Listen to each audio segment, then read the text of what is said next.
Hello everyone, thank you for the opportunity that has been given for us. For this time, my group will presenting about standardizations of language, and my group members is me, Christian Markus Kantoy, and Yudi Kobba. And so, let us see what topics that we are going to present.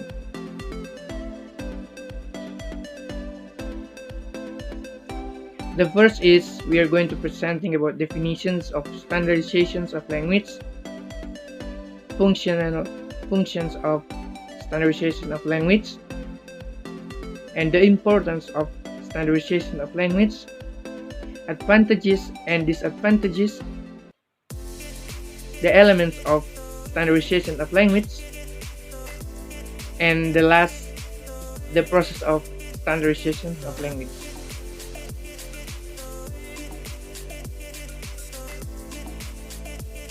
So, what is the standardization of language? Language standardization is the process by which conventional forms of a language are established and maintained. The terms speech standardizations may occur as a natural development of a language in a speech community or an effort by members of a community to impose one dialect or variety as a standard. The term pre-standardization refers to ways in which a language may be reshaped by its speakers and writers.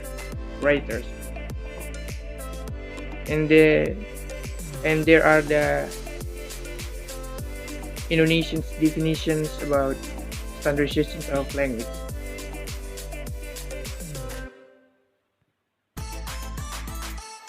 So we comes to importance of SoL or standardization of language. The short word of standardizations, we make it short.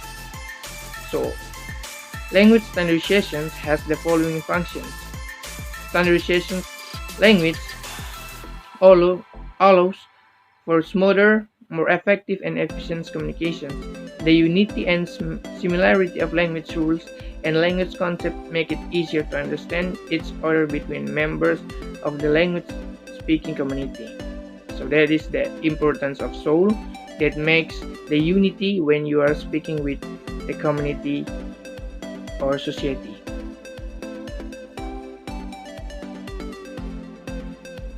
And here are the functions of SoL. Let's see what is the functions of SoL. In here, we put 3 functions of SoL. The first is efficiency and effectiveness of communications. So, with standardizations of language, the communications will be more efficiency and effectively. Integrations of cultural communities, and the third is national language development. Okay, thank you for the opportunity. Now I'm going to explain the disadvantages of standardizations of language. The first one is creates a sense of elitism among the speakers and the standards of feeling of inferiority in those who continue to use the non-standard form. And the second is tends to create an inferiority complex among the low-status speakers, and also forces the parents who wish for their children to be accepted by the dominations group. And the last one is confirm the standards of variety, possibly neglecting the language and culture they were born into. Next slide is the advantages of standardizations of language. The first one is allows the language to serve as model for everyone in community to agree upon in order to communicate. Second one is having a common, mutually comprehensible language manifests the members of a community.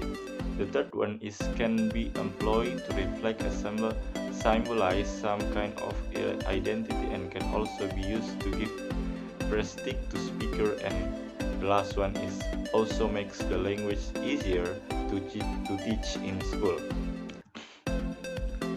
The next slide is the elements of standardizations of language. So in this list there are 5 elements that we have to know in standardizations of language, which is the first one is grammar.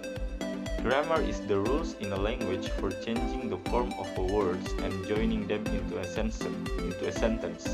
And the second one is spelling. Spelling is the act of forming words correctly in individual letters. I think we all know about how to spell, and the third one is word, which is a single unit of language which means something and can be spoken or written. The fourth is pronunciations, the way in which a language or particular words sounds is pronounced. And the last one is systems of writing, the way in which books, kinds of letter, article, posters, advertisement, announcement, notices, and other forms of scientific writing or writing down. And the next is the process of SoL, the process of SoL. So when we are going to know how is standardization of language being processed, we have to know the fourth step, which is the first one is selections, conditions, elaboration, then acceptance. So we are going to discuss about the selections first. Selections here means the variability. Variability is a fact of a life for almost all languages. There are different regional dialects, class dialects, and situations varieties. And the second, so we learn from the selection is how we select from different language, because in different language and different class we also have a different dialect. And the second one is codifications. The norms and rules of grammar use, which is govern varieties selected, have to be able formulated and set down definitely in grammars, directions, spellers, and manuals of styles and texts.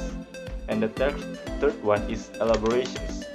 For the variety selected in represents the desired form, the desired norms, it must be able to discharge a whole range of functions that it may be called upon discharge, including abstract, intellectual, and function.